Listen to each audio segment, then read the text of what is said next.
Good morning. सगळ्यात आधी रांगोळी काढून घेतली. आज गुरुवारची रांगोळी काढली. त्याच्यानंतर देवपूजा करायची होती. तर मग देवपूजा करायला बसली आणि माझा शिव नेहमीच राहतो मध्ये. तो तर बाजूला जातच नाही. आईशिवाय त्याला करमतच नाही. आणि मग मी देवपूजा करायला आली तर तो बघा घंटी घेऊन वाजवत होता घंटी. तर म्हटलं चांगलं आहे घंटी वाजवतोय तर. मग मी देवपूजा वगैरे केली आणि बाळकृष्णांना एक नवीन ड्रेस आणला होता मी छोटा. माझ्याकडे छोटेच बाळकृष्ण आहेत तर त्यांना तो ड्रेस घालून दिला. आणि त्याच्यानंतर मग बघा हा पसारा कसा पडलेला होता. शिव आणि मनू खेळत होते. तर म्हटलं चला हा पसारा आवरून घेऊया. तर आवरायला लागली तर शिव लगेच मध्ये यायला लागला. नाही मला खेळायचं आहे असं. पण म्हटलं नको आता.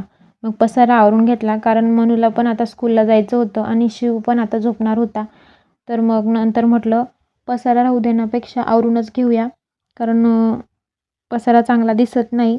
मग मी सगळे ते भांडे वगैरे आवरून घेतले आणि जिथं असतात तिथं ठेवून दिले आणि मग नंतर बाकीचे कामं करायला लागली. आता मनूला आम्ही खाली जाणार होतो सोडायला. तर आजसाठी एवढंच. Bye bye.